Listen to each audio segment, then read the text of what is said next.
हर वो चीज जिसका आप सपना देख सकते हैं मैंने इसी वक्त आपको दे दिया। अब आपको क्या चाहिए? मुझे नहीं पता। अरे मैं आपके लिए ये कर सकता हूं। यहाँ कोई लड़की है क्या?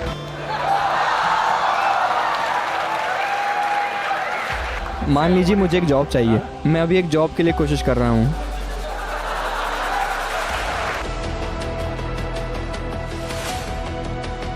मेरा सवाल ये है, मान लीजिए मानवता इस कठिन समय को पार कर लेती है, फिर हम क्या करेंगे? अगर हम एक आदर्श समाज बन गए जहां हर कोई शांति से साथ में है, तब हमारे खेल का अंत क्या होगा? हम किस चीज के लिए प्रयत्नशील होंगे?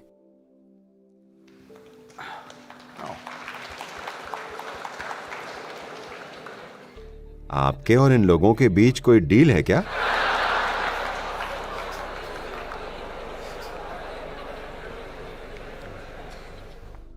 देखिए, इसे इस तरह सोचिए, क्योंकि असल में आप ये पता नहीं लगा सकते कि ये सारे लोग क्या चाहते हैं। खुद को देखिए। अभी आप सोच रहे हैं कि आपको एक इंजीनियर बनना है। मान लीजिए मैं आपको इसी पल एक इंजीनियर बना दूं। फिर आप सोच रहे हैं आपको एक जॉब चाहिए, मैंने जॉब दिला दिया। फिर आप प्रमोशन की सोच रहे हैं, मैंने करवा दिया। फिर आपको एक अवार्ड चाहिए, मैंने दिलवा दिया। फिर आपको लगता है कि आपको दौलत चाहिए, मैंने ठीक अभी आपको दे दी। हर वो चीज जिसका आप सपना देख सकते हैं मैंने इसी वक्त आपको दे दिया। अब आपको क्या चाहिए? मुझे नहीं पता। अरे मैं आपके लिए ये कर सकता हूं।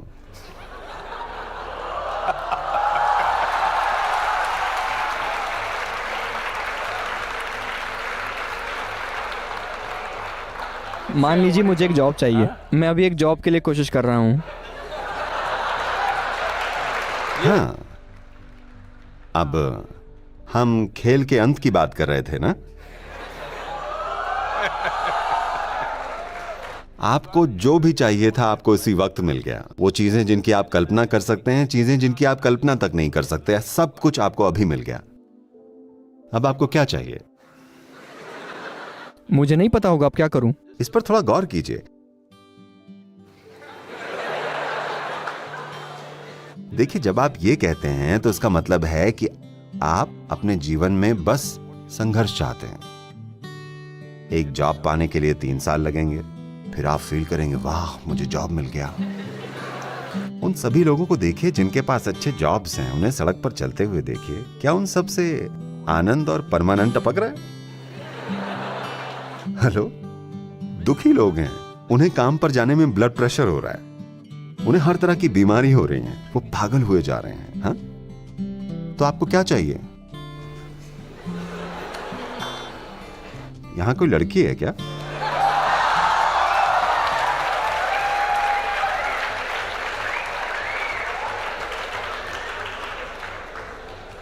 आपको क्या चाहिए? मैं नहीं जानता अब। ये अच्छा है, मैं नहीं जानता, मुझे पसंद है, क्योंकि वाकई आप नहीं जानते। हर कोई अपने आप को जीवन के हर कदम पर बेवकूफ बना रहा है, ये सोचकर मुझे ये चाहिए कि मुझे इंजीनियर बनना है, इंजीनियर बनना है मुझे। ये आपको 5-7 साल के लिए बिजी रखेगा। फिर मुझे जॉब चाहिए, जॉब जॉब, ये आपको 1-2 साल और बिजी रखेगा। फिर मुझे ऐसा जॉब चाहिए, वैसा जॉब चाहिए, आपको ये और 8-10 साल के लिए व्यस्त रखेगा। मुझे इतना पैसा चाहिए, उतना धन चाहिए, और 25 सालों के लिए आपको बिजी रखेंगे। मुझे इस तरह की लड़की चाहिए, उस तरह की लड़की चाहिए, उस तरह का लड़का, ये आपको कुछ साल व्यस्त रखेगा। फिर बच्चे हो जाएंगे, मैं अपने बच्चे को ये बनाना चाहता हूं, ये। चलिए, हम आपके अंतिम संस्कार की तैयारी कर रहे हैं।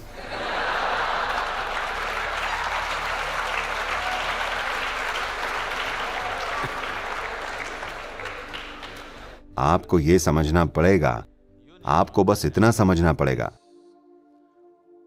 चाहे अभी आप अपने जीवन को हर तरह के संदर्भ दे रहे हैं, असल में आप जिसे अपना जीवन कहते हैं वो बस समय और ऊर्जा का एक खास कॉम्बिनेशन है। हाँ, यहां बैठे हुए हम सबके लिए समय निकलता जा रहा है। क्या आप इसे पीछे कर सकते हैं? आप एक इंजीनियर हैं, क्या आप इसे पीछे पलट सकते हैं? कल फलदायी नहीं था तो मैं इसे पीछे धकेल दूंगा, कर सकते हैं? नहीं, ये हम सब के लिए निकला जा रहा है। यहाँ जो टिक टिक हो रहा है वो घड़ी नहीं है, ये हमारी जिंदगी निकलती जा रही है कि नहीं? जब से हम यहाँ आए हैं और बैठे हैं, आप अपनी कब्र से आधे घंटे नजदीक हैं। चाहे आप कितने भी जवान हो, आप वहीं पहुंचने वाले हैं, है ना? हाँ या ना? तो ये एक समय अवधि है और उस समय को कोई मैनेज नहीं कर सकता, क्योंकि ये सब के लिए एक ही गति से जा रहा है। आप कुछ करें, आप कुछ ना करें, आप सोए हों, आप जागे हों, खुश हों, दुखी हों, आप चाहे जो कर लीजिए, ये बड़ी निर्दयता के साथ निकलता जा रहा है ना? तो एक ऊर्जा है जिसे आप जीवन कहते हैं। इसे आप कई स्तर तक ले जा सकते हैं। अगर आप ऐसे हैं, मैं क्लासरूम एक्सप्रेशन की बात कर रहा हूं।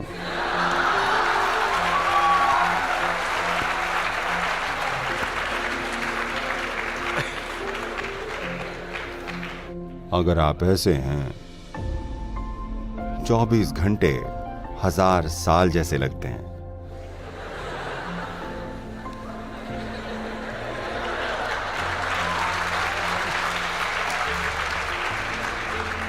लेकिन आप देखेंगे किसी एक दिन आप बहुत खुश हैं, 24 घंटे पुफ एक पल जैसे निकल गए। हाँ या ना? तो समय एक बहुत ही सापेक्षिक और व्यक्तिगत अनुभव है।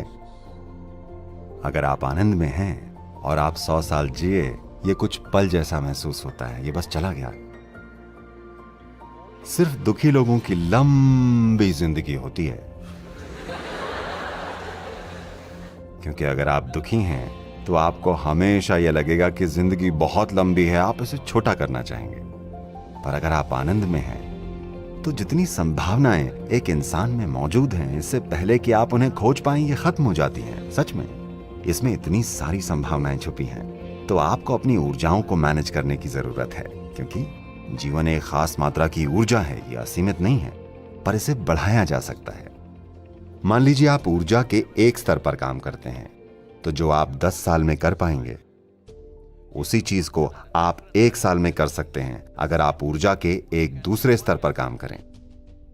मान लीजिए ये दोनों लोग 100 साल जिए, तो उनके प्रभाव और उनके अनुभव की गहनता की अगर बात हो, तो एक इंसान 1000 साल जिया और दूसरा 100 कष्टदायी साल।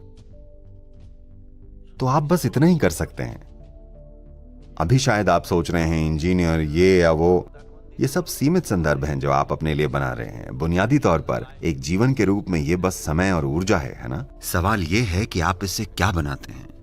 क्या आप इससे कुछ बनाना चाहते हैं? ये कोई विवशता नहीं है कि आपको इससे कुछ बनाना ही है। जब मैं इससे कुछ बनाने की बात कह रहा हूं, तो मैं सामाजिक परिप्रेक्ष्य की बात नहीं कर रहा हूं। आपको समाज में क्या बनना चाहिए, मैं ये बात नहीं कर रहा हूं। बुनियादी तौर पर आप यहां एक जीवन के रूप में जीवन को अनुभव करने आए हैं। सवाल यह है कि कितनी भव्यता से, कितनी गहनता से। अभी अगर लोग जीवन को अनुभव करना चाहें तो वो क्या प्रयोग कर रहे हैं? वो ये प्रयोग करेंगे, नहीं ये नहीं, ये वाला। हाँ, मैं जानता हूं आप लोगों को।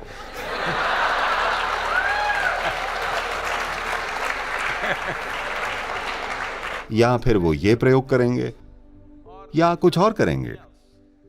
वो प्रयोग ये कर रहे हैं कि अपनी क्षमताओं को नीचे कैसे लाया जाए। पता है, अमेरिका के कुछ राज्यों ने गांजे को लीगल कर दिया है। तो जब मैं वहां के कुछ कॉलेज या विश्वविद्यालयों में गया तो मुझसे पूछते हैं, सदगुरु आप इस बारे में कुछ क्यों नहीं कहते? आपको हमारे लिए गांजे को लीगल करवा देना चाहिए।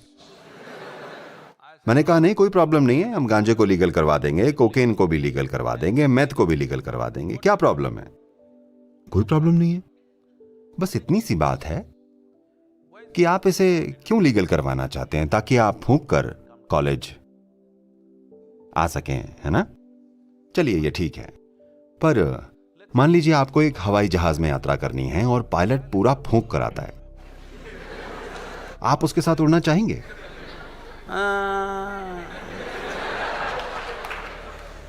क्योंकि ये बंदा तो बिना हवाई जहाज के उड़ रहा है।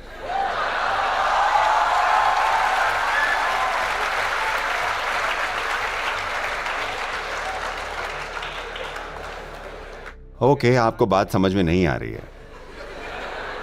आपको एक बड़ी सर्जरी करवानी है और सर्जन पूरा फूंक कर आता है, आप करवाना चाहेंगे? अरे नहीं, इसका मतलब आपको साफ समझ में आता है कि यह आपकी क्षमताओं को कम करता है। मैं चाहता हूं कि आप सब इस पर गौर करें। क्या आप ये मानते हैं कि आप अपने जीवन को ऊपर उठा सकते हैं अपनी क्षमताओं को नीचे लाकर? हेलो, अगर आप इस जीवन को बेहतर बनाना चाहते हैं तो आपको अपनी क्षमताओं को सुपर बनाना होगा। यही एकलौता और एकमात्र तरीका है कि आप जीवन को बेहतर बना सकते हैं। आप अपनी क्षमताओं को कम करते हैं और फिर सोचते हैं जीवन बेहतर हो जाएगा। यह किस तरह की बेवकूफी है? सिर्फ इसलिए क्योंकि ये आपको थोड़ा सा ऐसा बना देता है। मैं आपको हर समय ऐसा महसूस करवा सकता हूं। कैसा रहेगा? बिना किसी पदार्थ के मैं हर वक्त ऐसे ही हूं। मेरी आंखों को देखिए, मैं नशे में हूं। कोई पदार्थ कभी नहीं छुआ, पर पूरी तरह नशे में हूं हर वक्त, क्योंकि मैं चाहता हूं कि आप ये समझें कि इस धरती की सबसे बड़ी केमिकल फैक्ट्री यहां है। अगर आप इसके एक अच्छे मैनेजर हैं तो जो भी अनुभव आप चाहते अपने अंदर से बना सकते हैं और अपनी क्षमताओं को भी ऊपर उठा सकते हैं। अगर आपको कोई अनुभव हो रहा है तो उसकी अनुभूति के लिए भी आपकी क्षमताओं को बेहतर बनना होगा, है ना? क्या यह शरीर इस धरती पर सबसे बड़ी केमिकल फैक्ट्री है, सबसे उन्नत और जटिल है? आप मुझसे सहमत हैं? क्या यहां केमिकल इंजीनियर्स हैं? तो मैं पूछ रहा हूं कि आप अपने सिस्टम को कैसे मैनेज कर रहे हैं, इस बारे में आपने क्या किया है? हमने आपको इतनी जटिल मशीन दी है कि आपने कम से कम यूजर मैनुअल पढ़ा है? नहीं, बस ऐसे ही आप इसे चला रहे हैं और सोचते हैं कि कुछ अंदर डाल लेने से यह बेहतर हो जाएगी। नहीं, विश्वास मानिए, इस जीवन को बेहतर बनाने का एक और एकलौता तरीका है कि आप अपनी क्षमताओं को एकदम निखार लें। जिस तरह आप देखते हैं, जिस तरह आप सुनते हैं, सूंघते हैं, स्वाद लेते हैं, छूते हैं, अगर ये बेहतर हो जाए तो कई मायनों में जीवन बेहतर हुआ कि नहीं?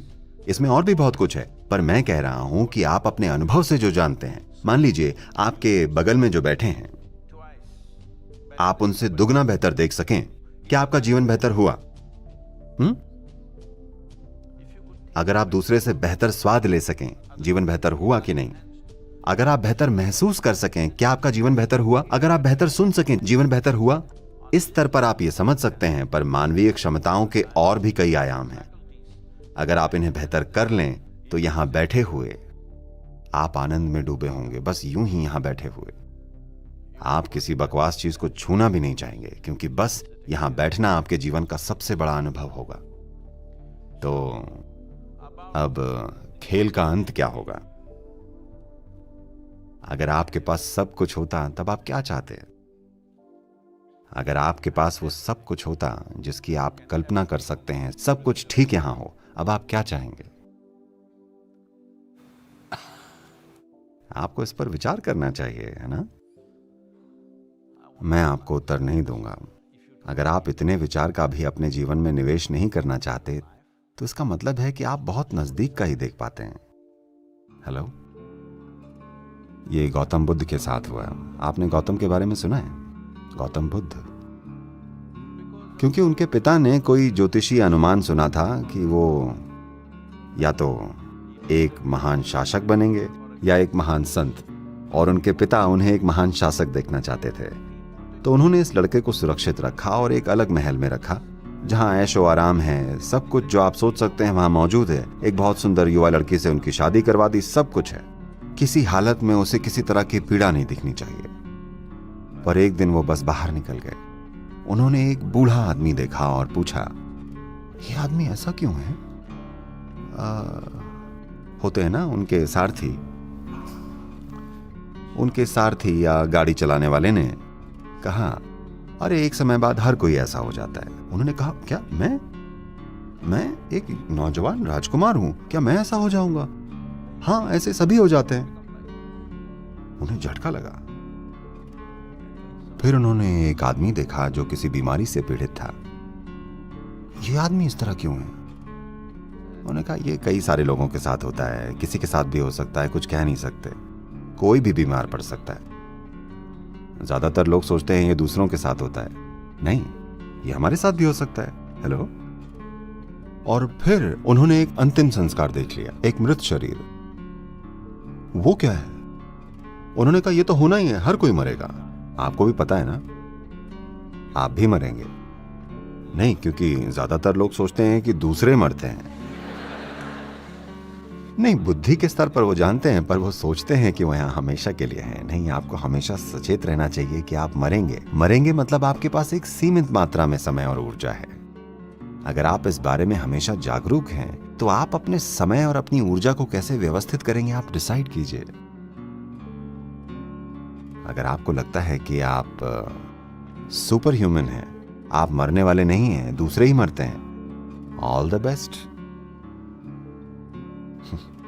ये दिन आएगा, आप इसे अपनी मृत्युशैया पर समझकर फिर मर सकते हैं। देखिए,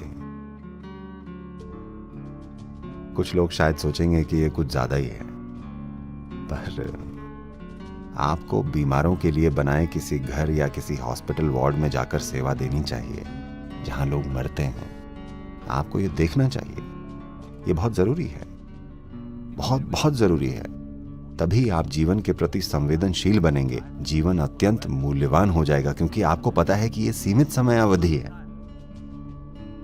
अगर आप ये देखें तो दुर्भाग्यवश आज दुनिया में 80% से ज्यादा लोग जब आखिरी पल आता है, जब वो मर रहे होते हैं, तो वो डरे हुए नहीं होते हैं, वो पीड़ा में नहीं होते हैं और कोई भाव नहीं होता है, वो बस हैरान होते हैं। हैरानी की एक झलक उनमें दिखती है, क्योंकि सारी जिंदगी उन्होंने बस अपने विचारों और भावनाओं को जिया है, जीवन कभी जिया ही नहीं है। ये जरूरी है, आपको ये समझना ही चाहिए कि एक मनोवैज्ञानिक सच्चाई है जो आपके सिर में है और एक अस्तित्व की सच्चाई है जो जीवन है।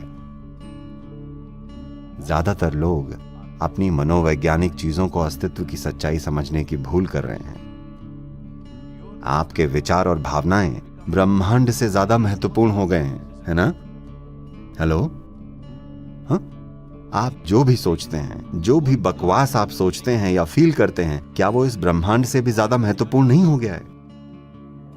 इसका मतलब हुआ कि आप अपनी बनाई चीजों को इस सृष्टि से ज्यादा महत्वपूर्ण बना रहे हैं। इसका मतलब है कि आपको पीड़ित होना ही चाहिए। अगर आप पीड़ित नहीं होते तो मुझे निराशा होगी। हाँ, मुझे होगी, क्योंकि अगर आपकी अज्ञानता आपको पीड़ा नहीं पहुंचाती, फिर क्या, तब मेरा यूज क्या रह गया? क्योंकि इस जाल से बाहर निकलने में बहुत कुछ लगता है। फिर किसी की इस अज्ञानता के जाल से बाहर निकलने की चेष्टा का क्या मतलब हुआ? अगर लोग उस जाल में ही आनंदित रहने लगे तो उसका क्या अर्थ हुआ? फिर ज्ञान का क्या मतलब हुआ? जानने का क्या मतलब हुआ? आत्मज्ञान का क्या अर्थ हुआ? आत्म अनुभूति का क्या अर्थ हुआ? अगर लोग अपनी अज्ञानता में ही परमानंद में रहने लगे, क्या मतलब हुआ? जब आप अनभिज्ञ हैं तो आपको पीड़ित होना ही चाहिए। और मैं आपको ये बताना चाहता हूं कि अभी इस धरती पर सबसे बड़ी बुराई कोई बुराई नहीं है, ये अज्ञानता है।